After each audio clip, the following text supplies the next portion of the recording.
Muito boa tarde a todos, a paz do Senhor. Amém. Eu gostava de vos convidar a abrir Marcos capítulo 9. Marcos capítulo 9, para meditarmos naquilo que Deus tem para cada um de nós esta tarde.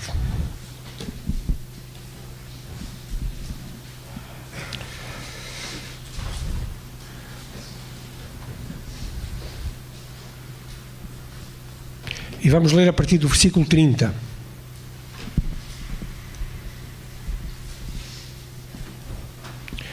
Marcos 9:30 diz assim a palavra do nosso Deus. E tendo partido dali, caminharam para a Galileia, pela Galileia, e não queria que alguém o soubesse, porque ensinava aos seus discípulos e lhes dizia: o Filho do Homem será entregue nas mãos dos pecadores e matá-lo-ão, e morto ele ressuscitará ao terceiro dia. Mas eles não entendiam estas palavras e receavam interrogá-lo. E chegou a Cafarnaum e, entrando em casa, perguntou-lhes: que estáveis vós discutindo pelo caminho? Mas eles, calando-se, porque pelo caminho tinham disputado entre si qual era o maior. E ele, assentando-se, chamou os 12 e disse-lhes: se alguém quiser ser o primeiro, será o derradeiro de todos e o servo de todos. E lançando mão de uma criança, pô-la no meio deles e tomando-a nos seus braços, disse-lhes: qualquer que receber uma destas crianças em meu nome, a mim me recebe. E qualquer que a mim me receber, recebe não a mim, mas ao que me enviou. Até aqui a palavra do Senhor. Vamos orar. Paizinho querido, damos-te graças mais uma vez por aquilo que tu tens feito na nossa vida. Agradecemos-te pela leitura da tua palavra e agora, Senhor, ao refletirmos nela e com ela, ajuda-nos não só a entendê-la, Senhor, mas cria em nós um desejo veemente de colocá-la em prática, Senhor, porque sabemos que és tu que operas as mudanças, as transformações que cada um de nós necessita, Senhor. Opera a salvação, opera a edificação, opera segundo aquilo, Senhor, e para o propósito que tu queres enviar. Seja glorificado, seja louvado. Nós te agradecemos em nome de Jesus. Amém.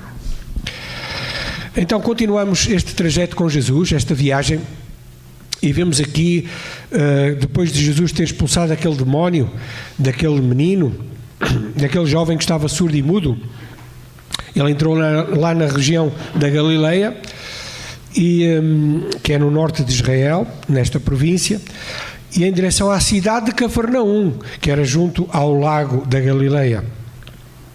E é bom recordar que a partir do capítulo 8, aqui em Marcos, Jesus tem uma direção na sua mente e no seu coração. Qual é? A sua direção é Jerusalém, rumo à cruz. Esta seria a sua última viagem, seria a sua última visita lá, e então, dentro de poucos meses, alguns falam 4, outros dizem 6 meses, Jesus estaria a ser pregado naquela cruz lá no Gólgota.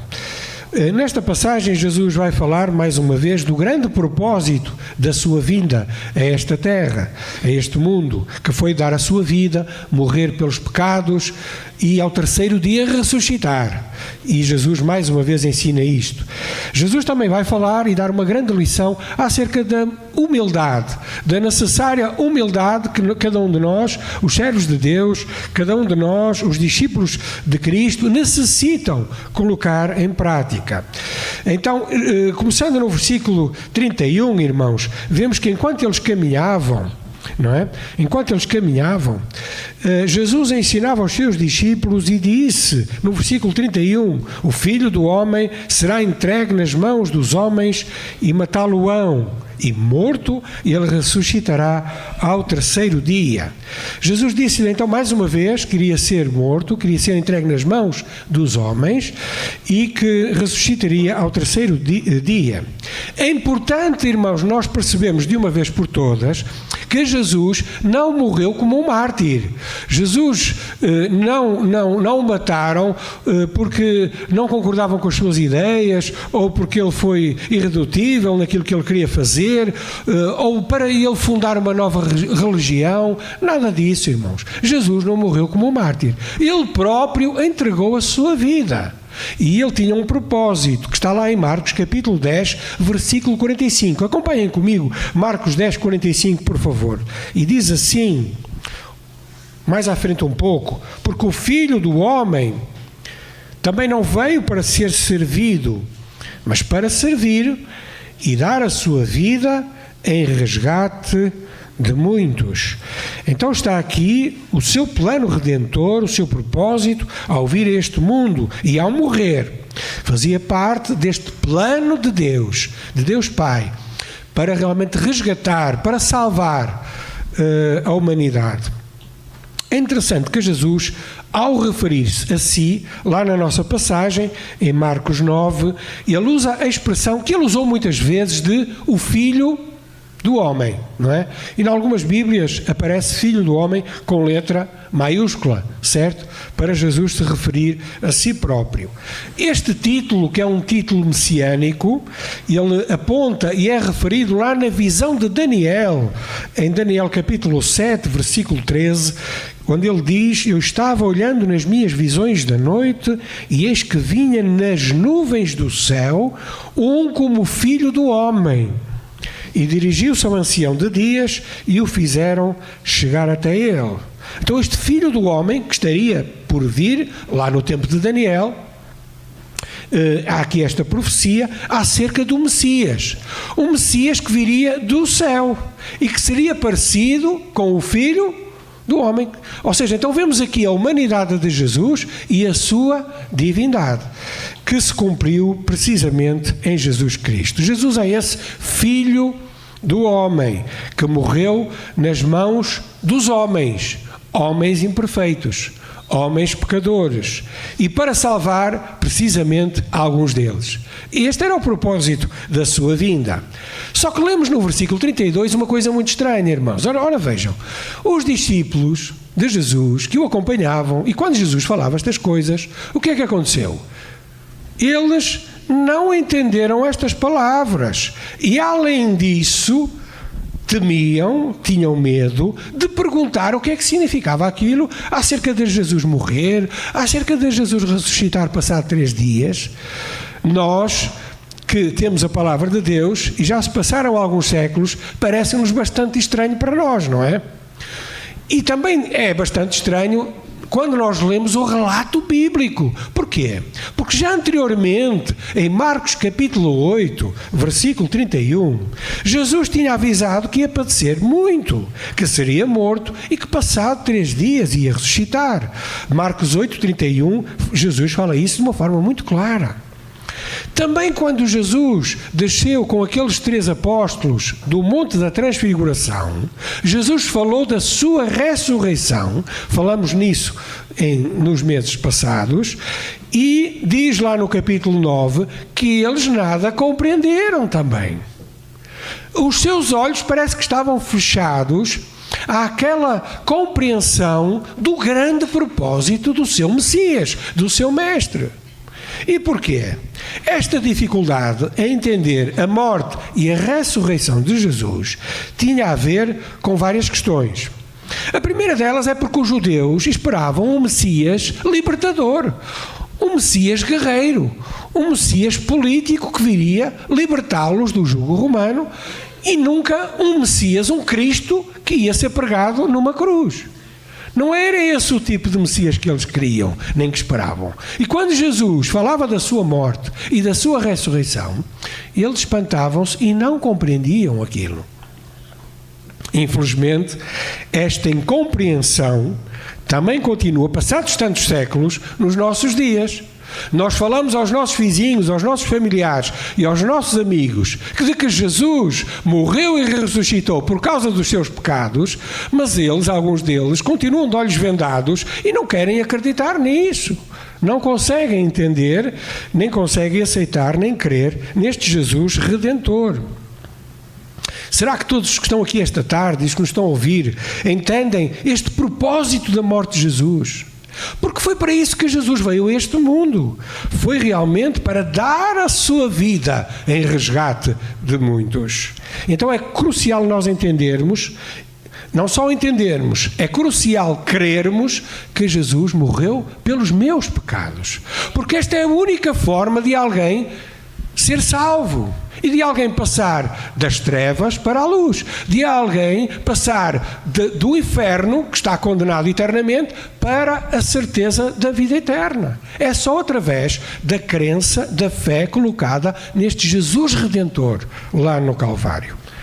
Então, isto é muito importante, irmãos. Estes primeiros versículos falam então desta incompreensão desconcertante dos discípulos que não compreendiam aquilo que Jesus veio fazer a este mundo.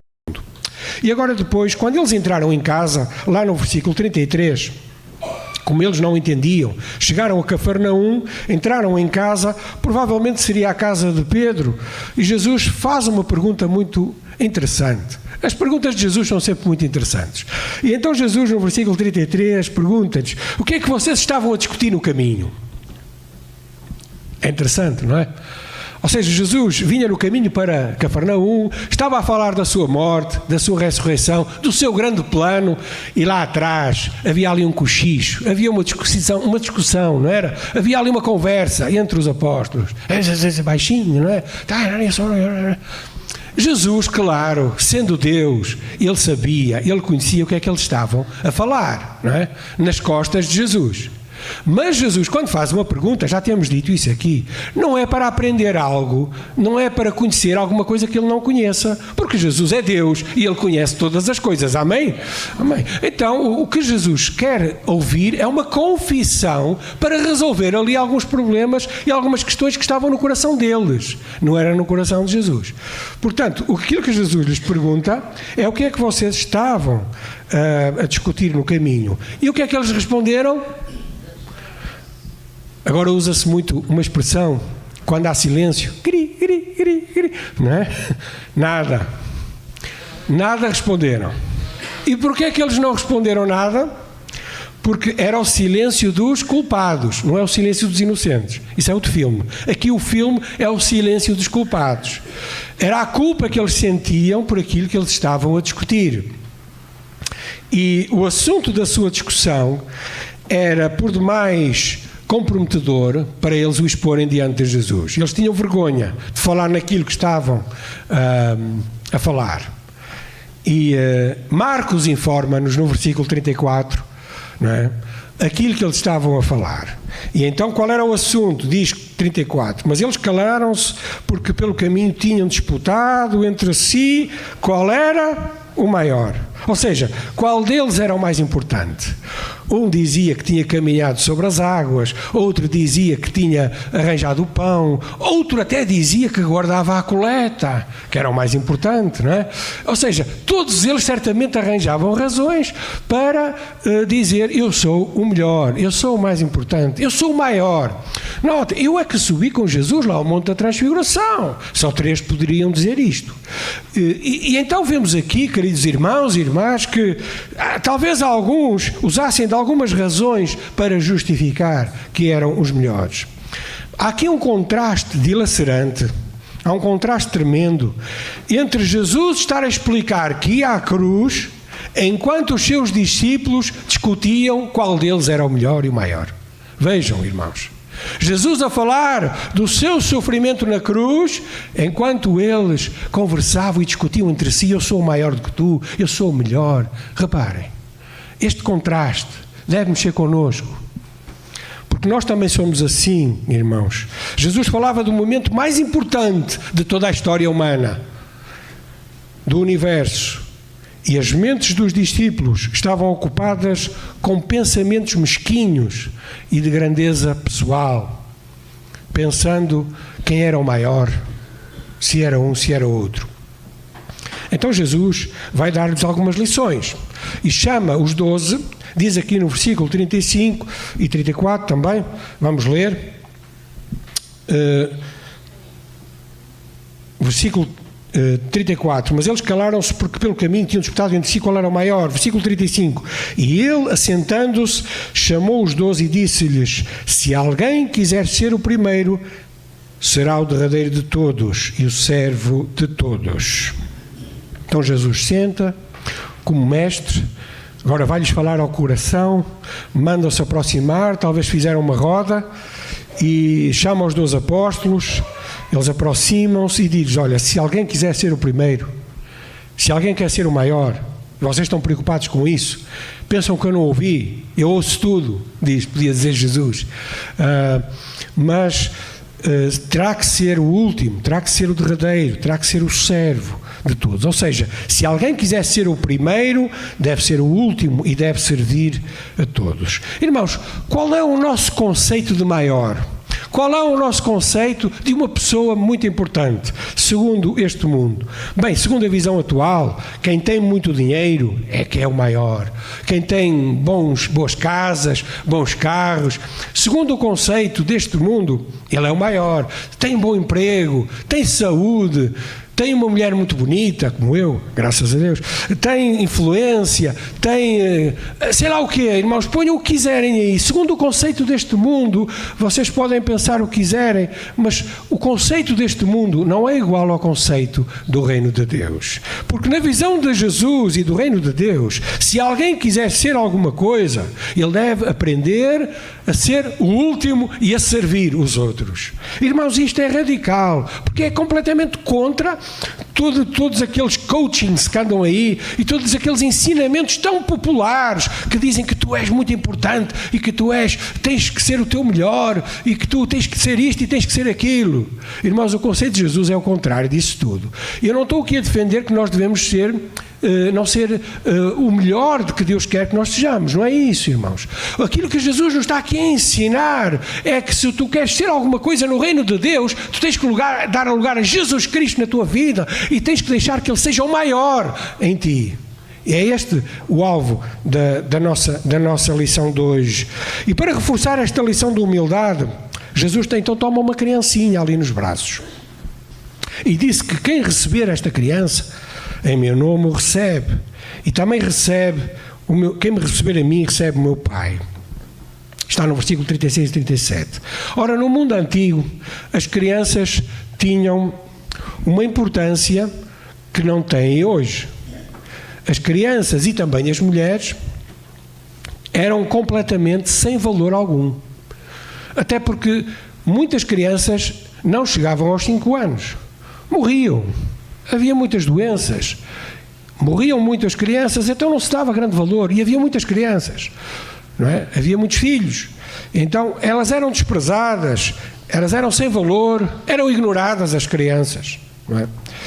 E esta criança representa isso, e Jesus vai buscá-la precisamente para ilustrar isso, porque ela representa aqueles que estão esquecidos. Esta criança representa aqueles que são excluídos. Esta criança representa aqueles que são ignorados pela sociedade, por cada um de nós. Aqueles que nós não consideramos importantes, é o que esta criança representa. E ao usar a criança como símbolo, Jesus mostrou que o maior no reino de Deus é aquele que ama, é aquele que serve, é aquele que ajuda quem precisa. Especialmente aqueles que precisam mais. E foi isso que Jesus fez. Aliás, falando de humildade, que é a nossa grande referência, que é o nosso grande exemplo de humildade, é precisamente Jesus Cristo. Jesus Cristo é a maior prova de humildade que alguma vez podemos pensar ou conhecer. Porquê? Porque Jesus sendo Deus, Jesus sendo o Rei, Jesus sendo o Senhor dos Senhores, Ele e o Criador de todo o universo, Ele se fez carne, Ele se fez homem, se fez o Filho do homem. E como homem, Ele desceu às partes mais baixas e tornou-se servo, Ele tornou-se humilde, sendo o Senhor. E não só isso, sendo servo, ele escolheu morrer, e a pior morte, mais terrível que existia no seu tempo, a morte de cruz. Que era o tipo de morte reservada aos piores dos pecadores, aos piores criminosos. Então Jesus escolheu esse caminho. E pregado naquela cruz, Jesus perdoou. Jesus esqueceu. Jesus morreu por ti e por mim. Há maior prova de humildade do que esta? Este é o maior exemplo de serviço e de humildade. Então nós, quando tratamos bem as pessoas, quando valorizamos quem não é valorizado, quando amamos, estamos a servir a Jesus e ao Pai.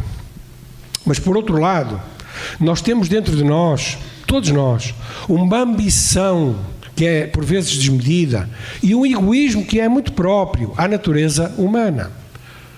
Se eu perguntasse aqui quem é que se considera orgulhoso, soberbo ou arrogante, certamente ninguém levantava a mão. Porque todos nós consideramos-nos humildes e podemos ser até, porque Deus é que nos conhece. Mas a nossa natureza humana tem tendência para se manifestar e querer ser o primeiro, querer ser o maior. E então, nesse sentido, a verdade é que nós, muitas vezes, damos lugar a essa natureza que é caída, que é pecaminosa. É interessante que Tiago e João estavam nesta conversa. Vemos aqui os 12. Mais tarde, no capítulo 10, que falaremos, se o Senhor permitir, noutra ocasião, no versículo 35 até ao 45, Tiago e João, filhos de Zebedeu, chegam à beira de Jesus e pedem-lhe para ficar um ao seu lado esquerdo e outro ao seu lado direito. Vejam, irmãos, como é que é esta ânsia de poder, esta ânsia de realmente ser o maior. Eles não aprenderam a lição de Jesus. Tantas vezes Jesus nos mostrou, com prática, com palavras, com exemplo, o que é que significava ser servo. Mas eles queriam ser os maiores. E os outros 10, ao ouvirem isto, ficaram indignados. E com razão. Vocês não ouviram o que Jesus disse lá atrás? Devem ter pensado. Vocês não aprendem. E nós somos esses que não aprendem tantas vezes, irmãos. Damos lugar ao orgulho, damos lugar, queremos passar à frente da caixa, não é? Às vezes estamos com pressa, está alguém a pagar e nós, olha, dá licença, olha, eu estava primeiro. E esquecemos, irmãos. Queremos ir à frente dos outros, queremos ser os primeiros, queremos que os outros reparem em nós, queremos realmente evidenciar-nos, seja por algumas razões ou por outras. Realmente temos que confessar diante de Deus com verdade que tantas vezes não somos aquilo que o Senhor quer que sejamos. Irmãos, ao olhar para esta passagem, nós podemos tirar algumas conclusões muito práticas e muito evidentes para nós hoje. Eu gostava de destacar 3 aplicações. A primeira delas, irmãos, é que nós temos que confiar que em relação a maior, só há uma pessoa, é Jesus Cristo. Confia que Jesus é o maior. Eu acho que nem todos conhecem uma musiquinha, um corinho, que nós cantávamos aqui há uns tempos, já há alguns anos, que Jesus é o maior. Minha mãe conhece, e alguns de nós conhecem. Jesus é o maior, Ele é mesmo o maior. Conhecem? Ele sempre responde quando eu chamar. Ao meu lado está, sou tão feliz. Jesus é o maior. Ele é mesmo o maior. Bonito, não é? E Jesus é mesmo o maior. É um coro muito simples, mas que fala de que há um maior, há uma pessoa que é maior. E quando dizemos que Jesus é maior, não estamos a pensar na questão da estatura, mas na questão do coração, na questão do alcance, na questão da excelência. Nós, irmãos, somos os menores, mas Jesus é o maior. E então aqui, confiando que Jesus é o maior, em vez de nós querermos ser os mais importantes, em vez de querermos realmente manifestar à frente de todos, dar nas vistas, que nós possamos dar lugar àquele que é o maior e o melhor de sempre, que é Jesus Cristo. Jesus foi o único que morreu e ressuscitou pelos nossos pecados. 1 de Pedro 3,18, querem abrir comigo? Diz isso. 1 de Pedro 3,18.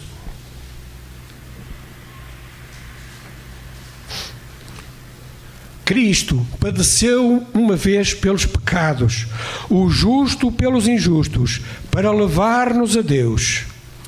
mortificado na verdade na carne, mas vivificado pelo Espírito. Então, Cristo padeceu pelos nossos pecados, o justo pelos injustos. Para quê? Para levar-nos a Deus. Então a sua morte é uma morte sacrificial, mas é uma morte redentora, substitutiva. É uma morte da qual nós é que devíamos estar lá, mas Jesus carregou o peso dos nossos pecados, morreu pelos pecadores. Para quê? Para levar-nos a Deus. A quem? A todos aqueles que confiam na sua morte redentora, no seu sacrifício.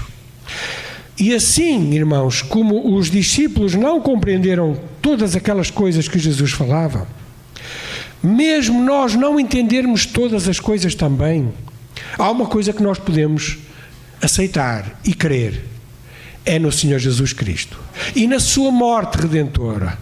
Eu não sei tudo da Bíblia, eu não compreendo todas as coisas, mas há uma coisa que eu já compreendi, é que Jesus morreu por mim.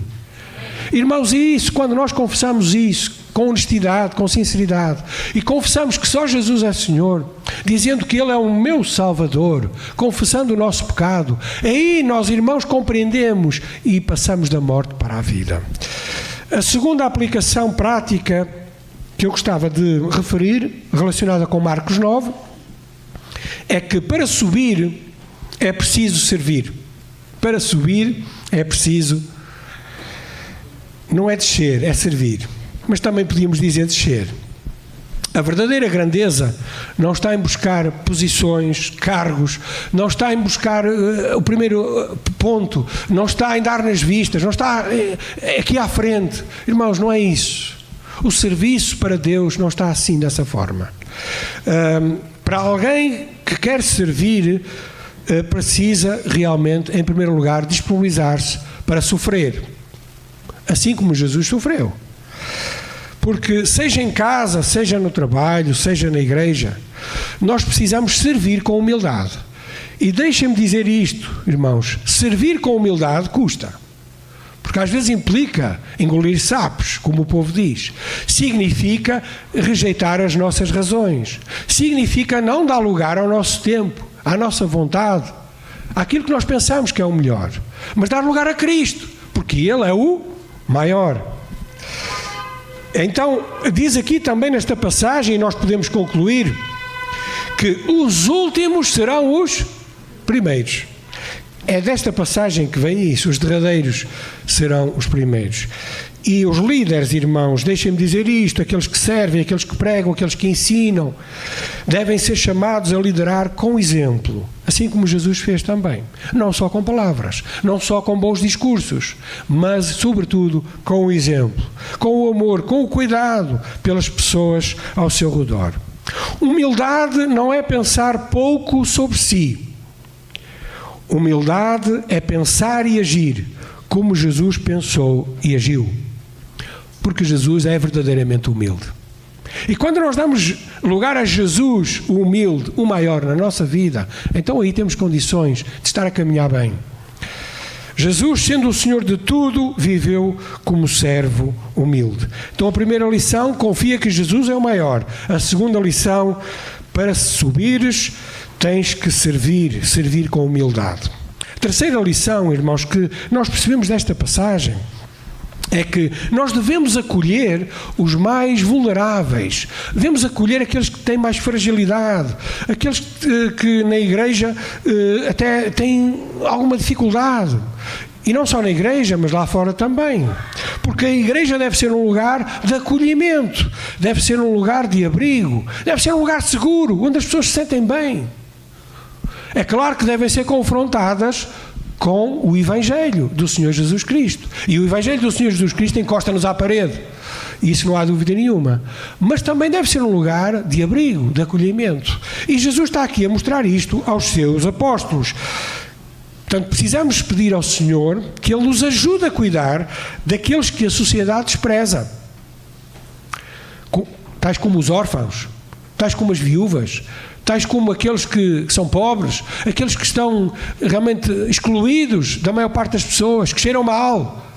Irmãos, são esses que nós somos chamados a acolher. E esta igreja, que possa ter as portas abertas para esses também. E que nós, irmãos, os possamos abraçar, orar por eles e levá-los a Jesus. Que possamos tratar todos com amor, que possamos tratar todos com respeito, independentemente da posição social, irmãos. Há muitas igrejas que estão com convulsões dentro delas por se terem aliado a posicionamentos políticos. Algumas até deram lugar a políticos do púlpito. Isso é um erro grave, irmãos. E nós devemos excluir disso. Irmãos, nós estamos aqui, o nosso reino é outro. O reino é do Senhor. E nós estamos aqui para proclamar a verdade que vem de cima, que é o Senhor Jesus Cristo. Porque Ele é o caminho, Ele é a verdade, Ele é a vida. Então, irmãos, o nosso foco não é político, o nosso foco não é meramente social, o nosso foco é espiritual.